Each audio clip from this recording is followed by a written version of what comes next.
Bismillahirrahmanirrahim. Assalamualaikum warahmatullahi wabarakatuh. Baik, saya Galuh Badratiana, NIM E1I022245, ingin mempresentasikan hasil kerja saya sendiri yang berjudul Analisis Efisiensi Panel Surya sebagai Energi Alternatif.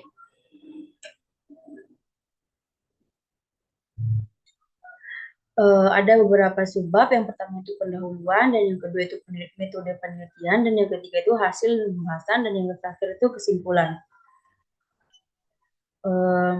Pendahuluan. Energi ini dibagi menjadi dua macam. Yang pertama itu energi baru terbarukan dan energi yang tak terbarukan. Energi baru terbarukan ini energi yang didapatkan dari sumber daya alam yang tidak terbatas dan tidak akan pernah habis meskipun digunakan secara terus-menerus. Kalau energi tak terbarukan ini energi yang terbentuk dari fosil bumi berjuta-juta lamanya yang jumlahnya terbatas dan akan habis jika digunakan secara terus-menerus. Terus metode penelitian. Nah, ada dua contoh metode penelitian itu, ada flowchart alur penelitian sama blok diagram alat dan bahan. Yang ada panel surya 6 volt, baterai charger, modul power bank, modul charger, switch LED 5 volt, sama multimeter digital. Hasil dan pembahasan. Di sebelah kiri itu ada contoh hasil rangkaian prototipe. Peneliti mengambil data selama 7 hari dan dengan kurun waktu 5 jam, yaitu pada pukul 11, 12, 13, 11, dan 15. Tujuannya untuk mengetahui besar arus dan tegangan pada jam-jam tersebut. Pengukuran arus dan tegangan juga dilakukan untuk mengetahui daya yang dihasilkan oleh prototipe pembangkit listrik tenaga surya tersebut. Dengan kapasitas panel sebesar 0,8 BP, jika beban yang digunakan yaitu LED dengan daya 1,2 watt, maka lampu LED tersebut dapat menyala tetapi tidak terang, melainkan nyala redup. Oleh karena itu, digunakan baterai dengan kapasitas 44,4 watt yang dapat menghidupkan LED tersebut dengan terang. Selanjutnya, pada penelitian ini ada 3 macam perlakuan. Yang pertama itu pengukuran tanpa beban, yang kedua itu pengukuran dengan beban, dan yang ketiga itu pengukuran baterai.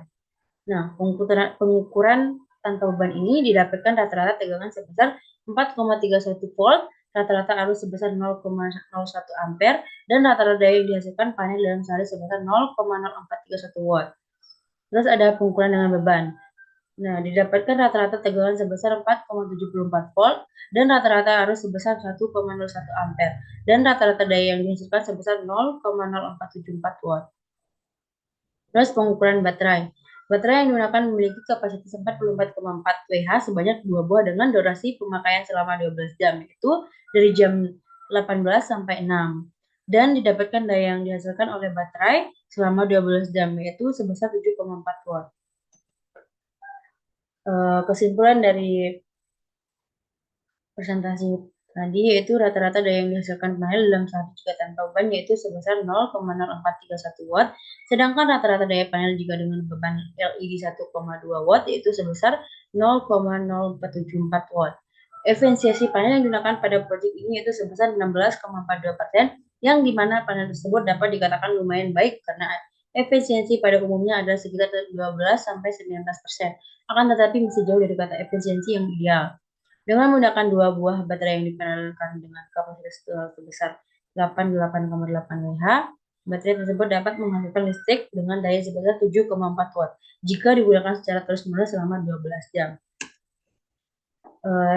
Terakhir ada saran diharapkan pada penelitian selanjutnya dapat menggunakan sensor-sensor seperti sensor arus dan sensor tegangan berbasis microcontroller dengan tujuan untuk memonitoring arus dan tegangan yang dihasilkan panel. Dengan begitu, peneliti tidak perlu lagi mengukur arus dan tegangan secara manual tiap jamnya untuk dapat mengetahui potensi daya yang dapat dihasilkan oleh panel. Mungkin itu saja dari saya. Wassalamualaikum warahmatullahi wabarakatuh.